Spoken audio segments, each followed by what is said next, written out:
গত 27 ডিসেম্বর আমার বাসা থেকে কম্পিউটার, আইফোন এবং নগদ 28,000 টাকা সহ আমার বাসা থেকে চুরি হয়। পরবর্তীতে চোরও ধরা হয়, জরিমানাও করা হয়, কিন্তু সেই জরিমানার টাকা আমাকে আর দেওয়া হয় না। এটা নিয়ে আমি এখানে আরেকবার আসি গত মাসে।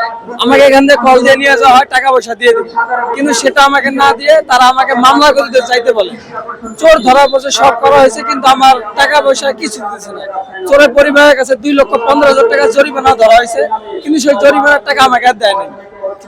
পরবর্তীতে যখন ঈদের আগে যে সরকার থেকে যে চাউল দেওয়া হয়েছে 10 কেজি করে, আমাদের এখানে এমপি মহোদয় আসে, আমাদের ব্যারিস্টার হাসান রাজীব প্রধান, তাকে আমি বলি যে স্যার এমন আমার বাসায় একটা ঘটনা ঘটে গেছে, আপনার লোকজন এগুলা মেরে দিচ্ছে, টাকা পয়সা আত্মসাৎ করে দিচ্ছে।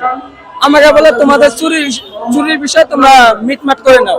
একজন এমপি যদি এই কথা বলে তাহলে আমি কোথায় যাব? আমি লালমনিরহাট এসপির কাছে আসছি, এসপি আমাকে কোনো প্রকার কিছু সাহায্য করে নাই, খালি বলছে তদন্ত করতেছে। এটা চলে যাওয়ার পরে আমি রংপুর এনসি যাই, তাও কিছু হয় নাই। আজকে আমি আবার আসছি, যদি যে পর্যন্ত আমাকে আমার টাকা, আমার অধিকার আমাকে ফেরত না দিবে, ওই পর্যন্ত আমি এখান থেকে যাব না। আপনার এই যে চুরির বিচার কারা কারা করেছে? এই যে চুরির বিচার করেছে, এই যে এটা হচ্ছে মজিদ, এটা হচ্ছে ওয়ার্ড মেম্বার জামিন আছে, তার হাজবেন্ড। মেম্বার হচ্ছে মহিলা, উনি দায়িত্ব পালন করেন।